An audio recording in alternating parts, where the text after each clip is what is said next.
आज हम वेरिएबल्स को समझने वाले हैं। वेरिएबल्स क्या होते हैं, वेरिएबल का डिक्लेरेशन किस तरह से किया जाएगा, प्रोग्राम में हम वेरिएबल्स को किस तरह से यूज करते हैं, इनका पर्पस क्या होता है। तो हम शुरुआत करते हैं एक स्टूडेंट के डेटा से। हमारे पास एक स्टूडेंट का डेटा है जिसमें हमारे पास स्टूडेंट का नाम है, स्टूडेंट का एज है, उसके मार्क्स हैं और हमारे पास एक इन्फॉर्मेशन और है कि स्टूडेंट जो है वो पास है या फेल है। तो ये डेटा हम देखते हैं कि किस तरह से हम डिक्लेयर करेंगे और वेरिएबल्स को समझते हैं।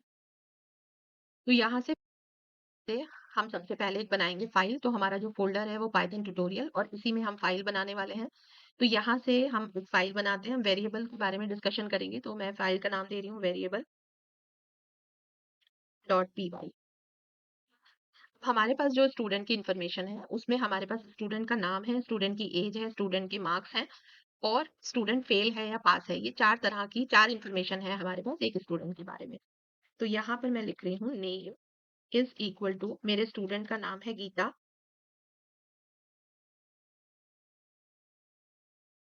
As is equal to 20 and marks is equal to 69.76। और इसके लिए मैं एक वेरिएबल बना रही हूँ is student कर लेते हैं। is student is equal to true। तो सबसे पहले हम बात करेंगे वेरिएबल नेम्स के बारे में। देखिए ये यहाँ पर जो मैंने इंफॉर्मेशन ली है इसके लिए मैंने लिया है यहाँ पर नेम। तो ये एक वेरिएबल है। वेरिएबल का मतलब होता है कि जैसे ये तो जो गीता है, जो एक्चुअल इन्फॉर्मेशन है वो तो हमारे पास मेमोरी में कहीं स्टोर हो रही है, लेकिन उस वैल्यू को हम एक्सेस कैसे करेंगे, उसे वहां से उठाएंगे कैसे, उस वैल्यू को हम अपने प्रोग्राम में कैसे यूज करेंगे। तो उस वैल्यू को हम अपने प्रोग्राम में यूज करते हैं जिस वेरिएबल नेम में हमने उस वैल्यू को असाइन किया है। ये जो स्टेटमेंट है name is equal to Geeta, ये है असाइनिंग स्टेटमेंट, असाइनमेंट स्टेटमेंट। तो असाइनमेंट स्टेटमेंट का मीनिंग क्या है कि जो गीता है वो कहाँ जाकर वैल्यू, मतलब किसके पास वो वैल्यू जा रही है, किस एड्रेस पे वो वैल्यू जा रही है, वो जा रही है नेम पर। मतलब नेम का जो कंटेंट है वो गीता है। एज का जो कंटेंट है, अब मैं कहूंगी एज का जो डाटा है, एज वेरिएबल में जो डाटा है वो 20 है। मार्क्स वेरिएबल में जो डाटा है वो है 69.76। और एक वेरिएबल मैंने डिक्लेयर किया है इस स्टूडेंट, इसको मैंने जो है डिक्लेयर किया है ट्रू से। हमारे पास जो डाटा टाइप्स हैं, तो देखिए हम अभी बहुत ही बेसिक डाटा टाइप्स के बारे में पढ़ेंगे। हमारे पास एक डाटा टाइप है नेम गीता, एज। ये जो हमारी चार इंस्ट्रक्शंस हैं ये हमें क्या बता रही हैं, ये हमें बता रही हैं कि गीता क्या है, गीता एक स्ट्रिंग है। स्ट्रिंग मतलब सीक्वेंस ऑफ कैरेक्टर्स, जिसमें कैरेक्टर्स हो सकते हैं, डिजिट्स भी हो सकते हैं, कुछ भी हो सकता है। लेकिन अगर आपने ये डबल कोट्स में मेंशन किया है तो वो क्या है, वो स्ट्रिंग है। सपोज यहाँ पे ये 20 है और मैं इसको भी सिंगल कोट्स या डबल कोट्स में हम स्ट्रिंग दे सकते हैं। हम इस तरह से इसको ले लेते हैं तो ये हमारा ये भी स्ट्रिंग ही होगा। एज से मतलब ये नहीं है, एज से मतलब ये नहीं है कि एज तो हमें शो कर रहा है ना कि एज जो है वो न्यूमेरिक वैल्यू में ही होती है एज तो। लेकिन अगर हमने उसे डिक्लेयर इस तरह से करा है तो एज की जो टाइप बन जाएगी वो स्ट्रिंग बन जाएगा, यानी कि एज के पास एक नंबर ना होके हमारा एक स्ट्रिंग है उसके पास। तो ये अभी हम समझ लेते हैं इसको। और फिर हमारे पास जो हमने मार्क्स लिए हैं ये है 67.76। अब ये जो पॉइंट वाला नंबर है इसको जो प्रोग्रामिंग लैंग्वेज होती है उनमें बोला जाता है फ्लोटिंग नंबर। फ्लोट दो तरह के नंबर है, एक तो इंटीजर वैल्यूज होल नंबर्स और एक है फ्लोटिंग नंबर जिनमें डेसिमल पॉइंट होता है। तो ये है हमारे फ्लोट नंबर। तो ये जो हमारे पास मार्क्स है, अगर मैं कहूँ कि इसका डाटा टाइप क्या होगा, भाई मार्क्स के पास किस तरह का डाटा है, मार्क्स के पास है फ्लोट डाटा, तो इसका जो डाटा टाइप है वो है फ्लोट। अब है हमारा इज स्टूडेंट। इज स्टूडेंट में सिर्फ दो वैल्यू ही हम यूज करेंगे, कर रहे हैं, मतलब जैसे पास और फेल। तो हमारे पास एक डाटा टाइप है बूलियन। बूलियन डाटा टाइप क्या होता है, वो सिर्फ दो वैल्यूज के लिए ही काम करता है, जैसे ट्रू और फॉल्स। मतलब कोई भी ऐसी कंडीशन जहां पे ट्रू और फॉल्स से हम उस कंडीशन को कंपेयर कर सकते हैं, तो वहां पर अधिकतर हम बूलियन डाटा टाइप का यूज करते हैं। अब इसको थोड़ा सा और अच्छे से हम किसी एग्जाम्पल के थ्रू ही समझेंगे। जैसे मैंने यहाँ पे बूलियन क्यों प्रेफर किया, क्योंकि मुझे स्टूडेंट का सिर्फ दो इन्फॉर्मेशन चाहिए भाई, या तो स्टूडेंट पास होगा और पास नहीं होगा तो वो फेल होगा। तो या तो स्टूडेंट अगर फेल है, फेल नहीं है तो फिर नेचुरली वो पास होगा। तो मैं यहाँ पे यूज कर रही हूँ बूलियन डेटा टाइप। अब देखिए यहाँ पर अगर हम, अब हम सपोज मुझे चाहिए कि भाई स्टूडेंट का नाम जो है डिस्प्ले करो, अब स्टूडेंट का नाम हमें आउटपुट में चाहिए, तो हमें मालूम है कि कोई भी चीज़ जब हम आउटपुट में हमें उसका रिज़ल्ट चाहिए, तो हम उसके लिए प्रिंट फंक्शन ही यूज़ करते हैं। तो हम यूज़ करते हैं प्रिंट फंक्शन, प्रिंट नेम, और इसी तरह से हम सारे वैल्यूज़ को प्रिंट करा लेते हैं। Print age, sorry, print age,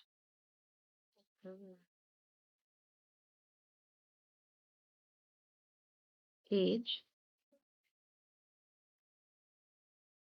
print marks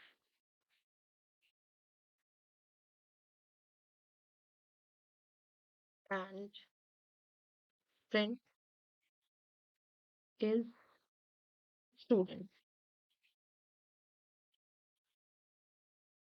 तो हम इसको एक बार देखते हैं रन करके। तो देखिए हमारे पास जो रिजल्ट आया, हमारे पास कितने हैं, 4 स्टेटमेंट हैं प्रिंट के। Print name, print age, print marks, print is student. तो नंबर बाय नंबर इन सबका रिजल्ट आ रहा है। गीता, नेम में क्या हमारी वैल्यू है गीता, ये है हमारा 20, और हमारे मार्क्स कितने हैं 69.75, और हमारा जो इज स्टूडेंट में क्या वैल्यू है, ट्रू है। देखिए यहाँ पे हमें देखने से तो मालूम है, मैंने आपको बताया कि डबल कोट्स में है तो वो स्ट्रिंग होता है। तो इसका मतलब जो नेम है वो स्ट्रिंग टाइप डेटा टाइप है, क्योंकि उसके अंदर नेम के अंदर एक स्ट्रिंग वैल्यू स्टोर है। और जो एज है उसके अंदर एक न्यूमेरिक वैल्यू स्टोर है, एक इंटीजर वैल्यू स्टोर है, तो ये डेटा टाइप होना चाहिए इंटीजर टाइप। इसके अंदर एक फ्लोटिंग वैल्यू स्टोर है, तो ये होना चाहिए फ्लोट। और इसके हम यूज कर रहे हैं एज अ बूलियन, तो इसका जो डाटा टाइप होना चाहिए वो बूलियन होना चाहिए। तो चलिए डाटा टाइप को भी देख लेते हैं एक बार, किस तरह से हम चेक कर सकते हैं कि भाई हम सही काम कर रहे हैं या गलत। तो हम करते हैं print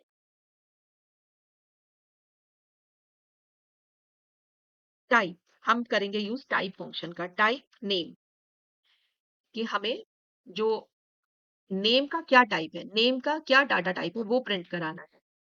print type age, print type marks,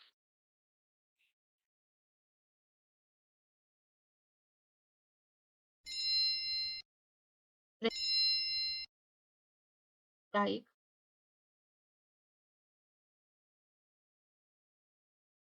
is student.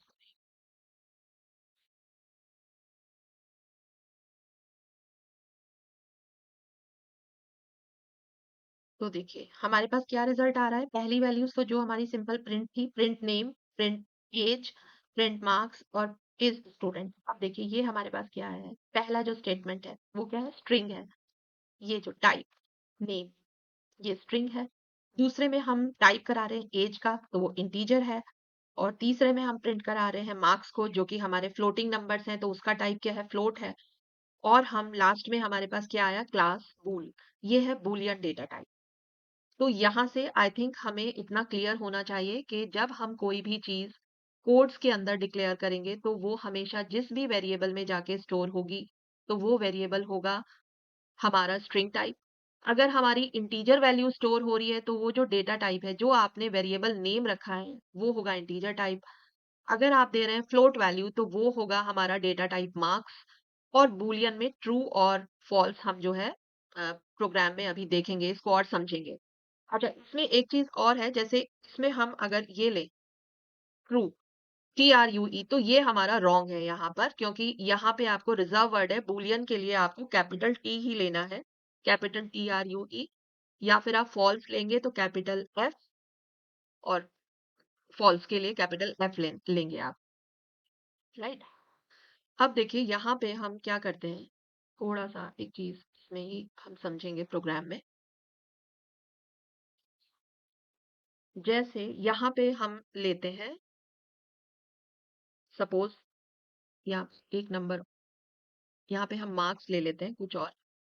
Suppose ये हमारे मार्क्स हैं, मार्क्स 1, कोई 2 सब्जेक्ट के मार्क्स हैं हमारे पास सपोज, और मार्क्स 2, और ये है हमारा 67। तो देखिए ये तो फ्लोटिंग है, तो मार्क्स 1 का डाटा टाइप क्या हुआ, फ्लोट हुआ, और ये है हमारा इंटीजर। और मार्क्स 2 का जो डाटा टाइप हुआ वो क्या हुआ, इंटीजर हुआ। अब हम इसका लेते हैं answer, sum is equal to, हम दोनों को सम कर रहे हैं, marks plus marks one, sorry, marks one और मार्क्स टू। यहाँ पे हमारा जो रिजल्ट आने वाला है, इनको प्लस करके हमारा जो रिजल्ट आएगा वो फ्लोट ही आने वाला है नेचुरली। तो हमारा ये डाटा टाइप क्या हो जाएगा, ये फ्लोट हो जाएगा। प्रिंट टाइप सम।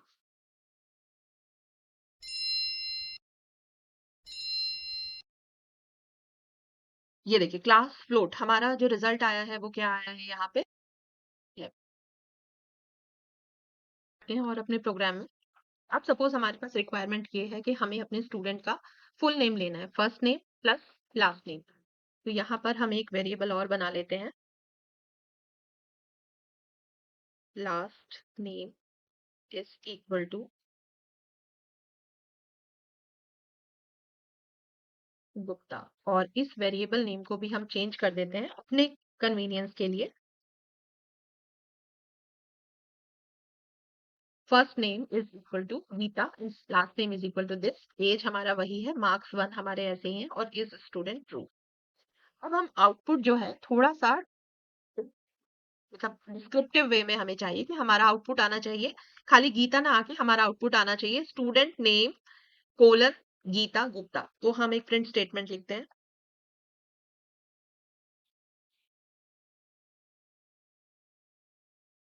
स्टूडेंट नेम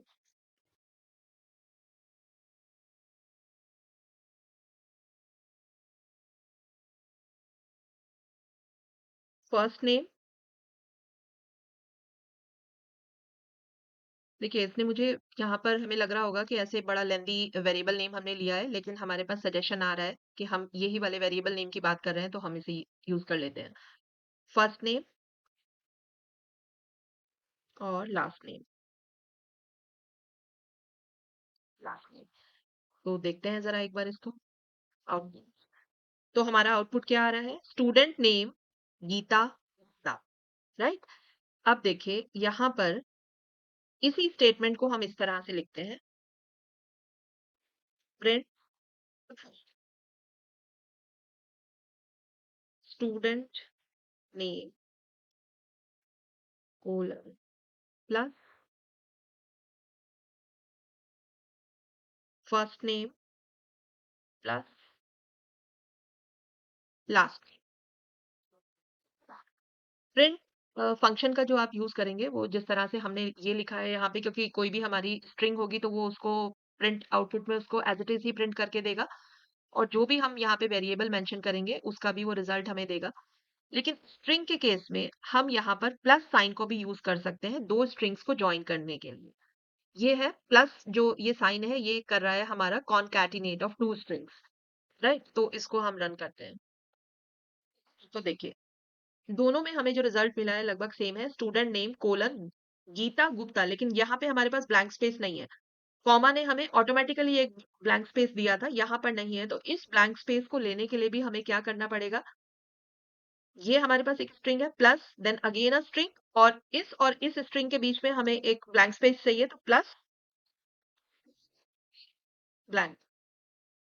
अब देखते हैं,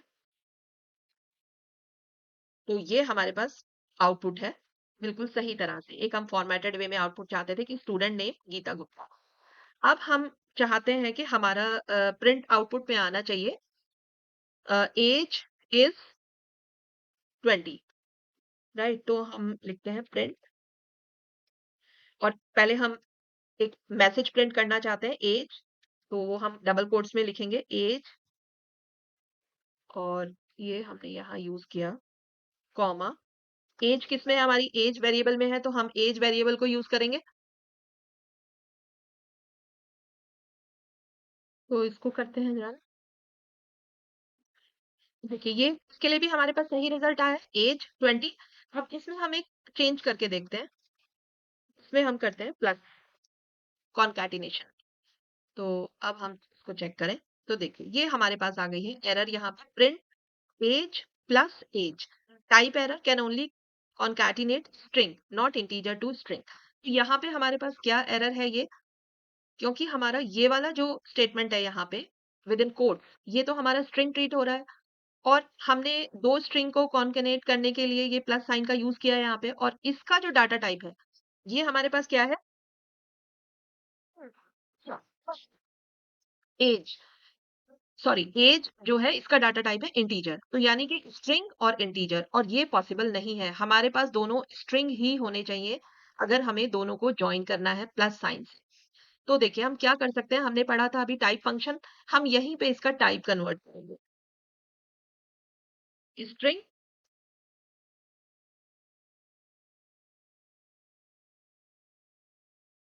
अब हम इसको दोबारा से करते हैं run, now it's okay. Student name Geeta Gupta और एज 20, तो ये भी हमने यहाँ पे देख लिया कि दो स्ट्रिंग्स को हम, मतलब हम अगर हमें प्रिंटिंग करनी है कुछ फॉर्मेटिंग उसमें, तो हम इस तरह से भी कर सकते हैं और हम स्ट्रिंग कॉन्कैटिनेट भी कर सकते हैं, और ये इंटीजर और स्ट्रिंग के लिए वैलिड नहीं है, हमारे पास दोनों जो रिजल्ट होने चाहिए वो स्ट्रिंग ही होने चाहिए। यहाँ पर एक चेंज हम और करेंगे, प्रिंट 20 प्लस, और ये हम यहाँ पे मार्क्स ले लेते हैं एक्चुअली, 45 और विद इन कोट्स 69.76। तो देखिए ये हम, अब हमें समझ जाना चाहिए एक्चुअली कि हमने इसको सिंगल कोट्स में लिया है, तो एक्चुअली ये न्यूमेरिक नंबर्स ना होके, कोई एक्सप्रेशन ना होके, अरिथमेटिक एक्सप्रेशन ना होके ये स्ट्रिंग्स बन गए हैं, स्ट्रिंग्स। तो ये हमारे पास किस तरह से प्रिंट होगा ये देख लेते हैं हम। तो देखिए ये हमारे पास कैसे प्रिंट हो रहा है, 45 और 69.76, 4569.76, इसने इन दोनों को ऐड नहीं किया, इन दोनों को ज्वाइन कर दिया है, ठीक है ना। तो और अगर हम ये यहाँ से इसको, चलिए या फिर हम क्या करते हैं, इनको ऐसे ही रहने देते हैं और इनका टाइप कन्वर्जन कर देते हैं यहाँ से इंटीजर, ये इंटीजर है,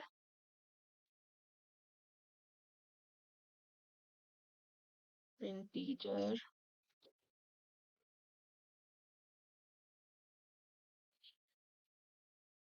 और ये है हमारा, कहते हैं इसको फ्लोट, फ्लोट, राइट। तो अब हम इसका रिजल्ट चेक करते हैं, तो ये हमारे पास अब आया है बिल्कुल सही।